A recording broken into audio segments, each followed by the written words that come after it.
बिस्मिल्लाहिर्रहमानिर्रहीम।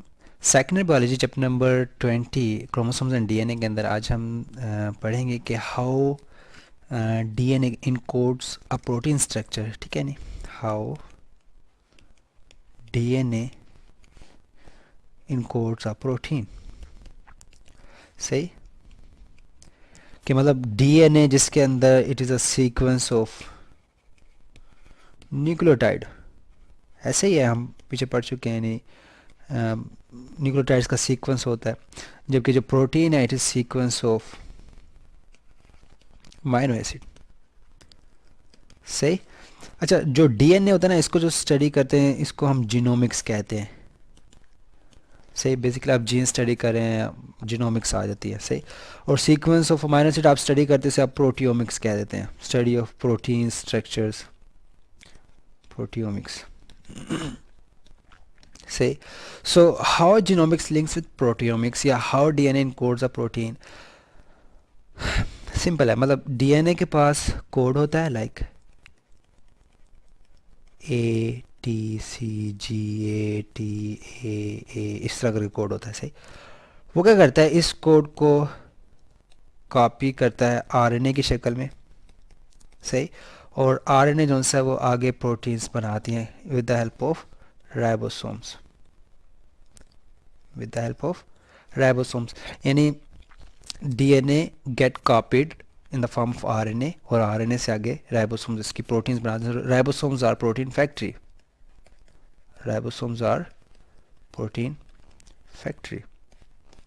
सो राइबोसोम्स उसकी प्रोटीन बना देंगे और फिर मतलब वो अमाइनो एसिड के सीक्वेंस के हिसाब से जोड़ देंगे। ठीक। सो अब साइंटिस्ट का थोड़ा सा काम देखते हैं कि साइंटिस्ट किस तरह, कौन कौन से साइंटिस्ट ने काम। सबसे पहले प्रोटियोमिक्स में जो से काम किया है साइंटिस्ट में, उसमें है सेंगर। ठीक है।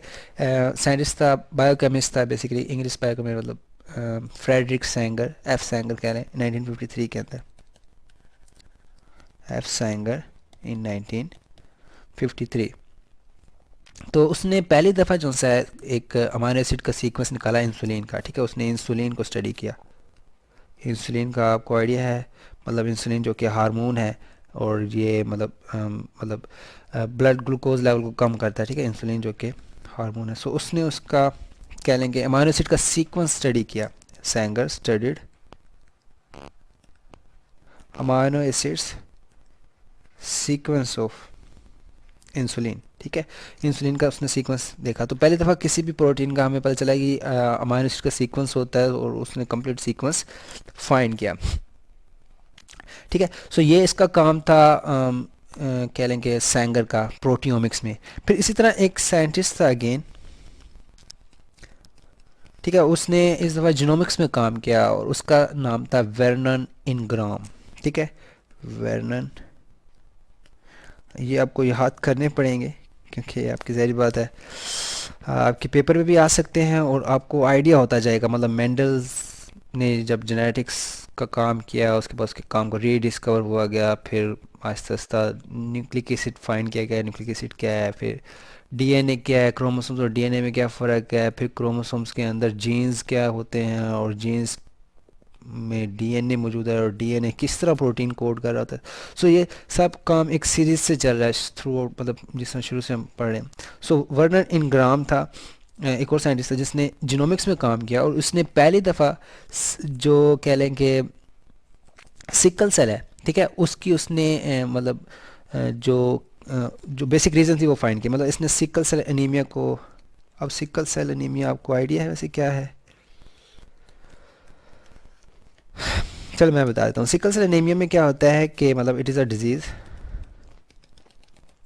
को सेपरेट करके बता। सिकल सेल एनीमिया में क्या होता है कि जो आरबीसीज होते हैं कंटेन अ म्यूटेंट हीमोग्लोबिन। सही, म्यूटेंट हीमोग्लोबिन होगा, मतलब जो हीमोग्लोबिन है उसका जीन में म्यूटेशन हो चुकी है। सही, और नॉट फंक्शन प्रॉपर। ठीक है, जाहिर बात है नॉट फंक्शन प्रॉपर। ठीक है, मतलब जो आरबीसीज का काम क्या होता है कि मतलब ऑक्सीजन कैरी करते हैं, तो जो सिकल सेल हीमोग्लोबिन होती हैं, ठीक है, जिनके अंदर सिकल हीमोग्लोबिन होती है, क्योंकि उनका शेप सिकल सेल जैसी होती है। अगर आपको थोड़ा बहुत सिकल सेल एनीमिया का आइडिया हो तो आप उसे समझ जाएंगे। सो म्यूटेंट हीमोग्लोबिन होती है जो कि ऑक्सीजन कैरिंग कैपेसिटी उसकी एज सच नहीं होती जितनी दूसरी, तो मतलब कंपेरेटिवली उसकी कम होती है, ठीक है, और वो कार्बन डाइऑक्साइड से ज़्यादा मतलब फास्ट बाइंड करती है। सो सिकल सेल एनीमिया में क्या होता है, बेसिकली पीछे जीन जो सा है उसमें म्यूटेशन आ चुकी होती है, और जीन में म्यूटेशन होगी, ज़ाहिर बात है प्रोटीन में म्यूटेशन आएगी। तो उसने इसकी मालिकुलर बेसिस पढ़ी, ठीक है। तो पहली दफ़ा कह लें कि एफ सैंगर ने 1953 के अंदर इंसुलिन का स्ट्रक्चर स्टडी किया जो कि प्रोटियोमिक्स में आ रहा है। फिर और वर्नन इनग्राम ने ये मतलब इससे 3 साल बाद, ठीक है, 1956 के अंदर, इन 1956 में इसने काम किया। 53 में था या 1953 में था, और 56 में था। और फिर इन्होंने मतलब एक ने जीनोमिक्स में और एक में प्रोटियोमिक्स में काम किया। और फिर यहाँ से हमें एक चीज़ तो कंफर्म होगी, like DNA somehow codes protein, ठीक है। अगर डीएनए में प्रॉब्लम है there will be problem the protein, अगर प्रोटीन में प्रॉब्लम है इसका मतलब पीछे कहीं डीएनए में मसला है, सही। और बीच में जो सा है वो एक कह लें कि थर्ड पार्टी कह लें, या बीच में आरएनएस जो से हैं वो इंफॉर्मेशन लेके जाते हैं, ठीक है।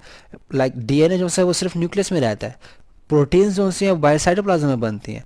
सो जो बीच में कह लें कि ट्रांसपोर्ट है या जो कैरियर है वो मैसेंजर आरएनए होता है, ठीक है। इन्हें डीएनए से मैसेंजर आरएनए बनता है ट्रांसक्रिप्शन के ज़रिए, और मैसेंजर आरएनए से प्रोटीन्स बनती हैं ट्रांसलेशन के ज़रिए, सही।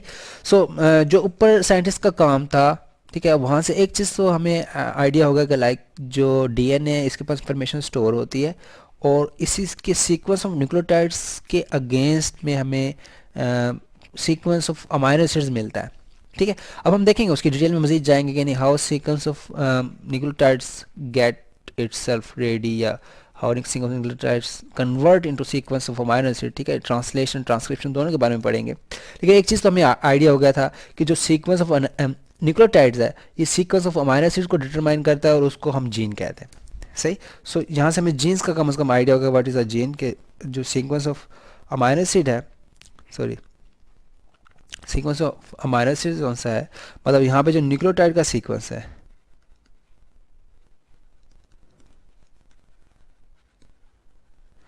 वो यहाँ पे प्रोटीन के अमाइनो एसिड का सीक्वेंस बना रहे हैं, इन प्रोटीन के अंदर अमाइनो एसिड का सीक्वेंस डिटरमाइन कर रहा है, ठीक है। और न्यूक्लियोटाइड का सीक्वेंस जो अमाइनो एसिड का सीक्वेंस बनाएगा उसको आपके कह दोगे एक जीन, ठीक है। तो यहाँ से आपको जीन का आइडिया होगा। और अब हम देखते हैं आरएनएस पे, ठीक है। आरएनएस क्या करते हैं, पहले तो हम सिर्फ आरएनए और डीएनए में फ़र्क करते हैं, like what are the difference between RNAs and DNA, RNA versus DNA. So RNA जो सा है ये सिंगल स्ट्रैंडेड होता है, इट इज़ सिंगल स्ट्रैंडेड, ये इसका आपको आइडिया वैसे पहले भी होगा, 9th में आपने पढ़ा होगा। और डीएनए जो सा है वो डबल स्ट्रैंडेड होता है, सही। सिंगल स्ट्रैंड से मुराद लाइक इस तरह होता है, और डीएनए जबकि दोनों तरफ स्ट्रैंड्स होते हैं, सही। और जो आरएनए है इसके अंदर राइबोज शुगर होती है, ठीक है, यानी ये राइबो न्यूक्लिक एसिड है, it is a ribo nucleic acid.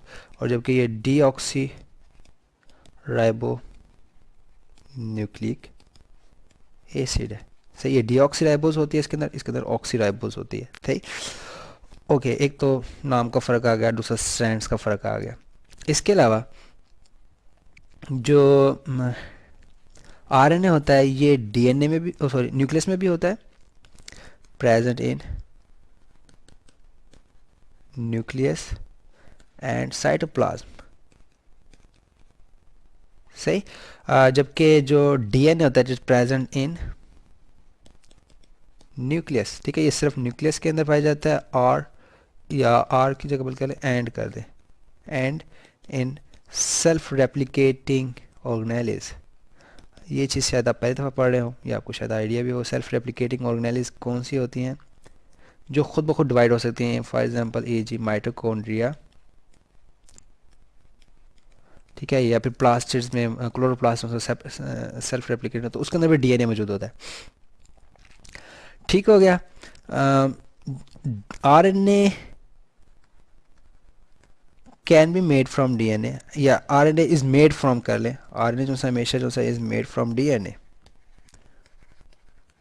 सही, RNA is made made from DNA, sorry from DNA, सही। जबकि जो डीएनए है इट कम्स फ्रॉम पेरेंट्स, ठीक है। मतलब डीएनए हमारे पास पेरेंट्स की कॉपी एक आती है जिसको हमारे हर सेल के अंदर मौजूद होती है, सही।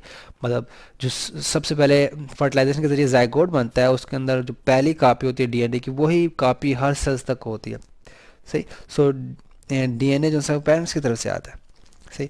इसके अलावा आरएनए जो है वो डीएनए से बनता है। इसके अलावा जो फ़र्क आ जाएगा वो ये है कि अभी मेरे जहन में आ रहा था, अभी निकल गया। हाँ, आरएनए की 3 टाइप्स हैं, ठीक है। RNA has 3 types. आरएनए में एमआरएनए है जिसे मैसेंजर आरएनए कहते हैं, आरआरएनए है राइबोसोमल आरएनए, और टीआरएनए ट्रांसफ़र आरएनए, ठीक है। इसकी 9 टाइप्स फ़िलहाल डीएनए की एज सच, जिस तरह इसमें टाइप्स हैं फंक्शन के हिसाब से, उस तरह डीएनए की कोई टाइप्स नहीं है, सही। सो ये डीएनए और आरएनए में फ़र्क हो गया, सही। अब हम देखते हैं आरएनएस होते किस किस्म के, मतलब ये अगर आप देखें तो it is a messenger RNA, सही। और ये राइबोसोमल आरएनए है, और ये ट्रांसफर आरएनए, ठीक है।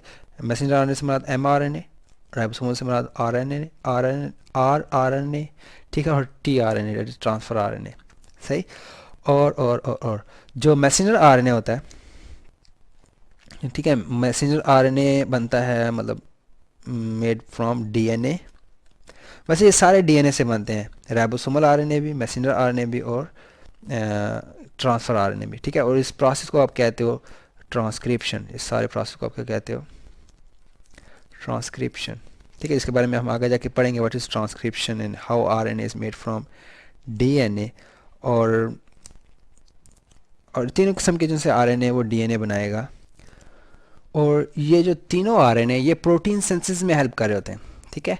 यानी एक स्टेटमेंट है आपकी बुक में बड़ी अच्छी लिखी हुई कि sales use RNA for protein synthesis, ठीक है, कि प्रोटीन बनाने के लिए जो सेल्स हैं वो आरएनए यूज़ करेंगे। लाइक जो डीएनए है, चलें डीएनए से जाने से पहले हम सेंट्रल डॉगमा की बात करते हैं। सेंट्रल डॉगमा जो कि हमने इससे पिछले लेक्चर में भी बात की थी, सेंट्रल डॉगमा जो कि इंफॉर्मेशन फ़्लो है, इंफॉर्मेशन फ़्लो इन ऑर्गेनिज़म्स कह लें, ठीक है। ऑर्गेनिज्म को जो इंफॉर्मेशन फ़्लो हो रही है वो सेंट्रल डॉगमा होता है। लाइक जो आपके पास बेसिक जो इंफॉर्मेशन है डीएनए, जो कि कहाँ से आता है, आपके पेरेंट्स से आता है, ठीक है, उसके अंदर इंफॉर्मेशन है। सो डीएनए पहले क्या करता है, अपनी इंफॉर्मेशन को कॉपी करता है, जिस तरह फोटो कापी मशीन होती है ना, आप मतलब ऊपर ओरिजिनल कागज़ रखते हैं तो नीचे से वो स्कैन करके उसके अंदर आप प्रिंट निकाल देता है, सेम इसी तरह मैसेंजर आरएनए बनाता है, सही। इस प्रोसेस को कहते हैं हम ट्रांसक्रिप्शन, जिस तरह भी हमने बार बार बात कर रहे हैं हम इसकी, ट्रांसक्रिप्शन। फिर मैसेंजर आरएनए जो है ना वो राइबोसोम्स के साथ, ठीक है, और साथ ट्रांसफ़र आरएनए टीआरएनए इसका हेल्प करता है। मैसेंजर आरएनए, राइबोसोमल आरएनए जो कि राइबोसोम में मौजूद होता है, और मैसेंजर आरएनए और ट्रांसफ़र आरएनए मिलके क्या बनाएंगे, प्रोटीन्स, सही। सो यहाँ पे जो सीक्वेंस ऑफ न्यूक्लियोटाइड है वो कन्वर्ट हो रहा है किसमें, सीक्वेंस ऑफ अमाइनो एसिड्स में, सही। और जो प्रोटीन्स हैं they are basically engineers, they are engineers, यानी ये आपकी बॉडी के पूरे मेटाबॉलिज्म को, पूरे स्ट्रक्चर को ये कंट्रोल करेंगे, ठीक है। और फिर इसमें टाइप्स भी हैं, ठीक है। जो टीआरएनए है फॉर एग्जांपल, ये ट्रांसफ़र आरएनए, ये अमाइनो एसिड्स को लेके आते हैं। जब हम ट्रांसलेशन पढ़ेंगे वहाँ पे सही आपको आइडिया होगा, ठीक है। मतलब जो ट्रांसफ़र आरएनए तकरीबन 45 किस्म के हैं जो कि अमाइनो एसिड्स का सीक्वेंस बनाते रहते हैं। जबकि राइबोसोमल आरएनए जो है राइबोसोम्स में मौजूद होंगे, ट्रांसलेशन में हेल्प कर रहे होंगे। मैसेंजर आरएनए जो है वो न्यूक्लियस से बनकर आएगा डीएनए से कॉपी होके, ठीक है, बाहर रेप्लिकेशन होगी, सॉरी बाहर उसकी ट्रांसलेशन होगी, उससे प्रोटीन्स बनेंगे, ठीक। सो खैर ये हो गया सारा सेंट्रल डॉगमा के बारे में। और हमने देखा कि मतलब डीएनए किस तरह इंफॉर्मेशन स्टोर करता है और वो इंफॉर्मेशन किस तरह ट्रैवल करती है, और सबसे हमने आरएनए और डीएनए में फ़र्क देखा। और फिर हमने साइंटिस्ट का काम देखा, उसमें एफ सैंगर है जिसने इंसुलिन के अमाइनो एसिड का सीक्वेंस निकाला, और वर्नर इनग्राम है 1956 के अंदर जिसने सिकल सेल एनीमिया को स्टडी किया। ठीक है, जीनोमिक्स और प्रोटियोमिक्स में आते हैं दोनों। सही। सो नेक्स्ट लेक्चर के अंदर हम ट्रांसक्रिप्शन के बारे में पढ़ेंगे।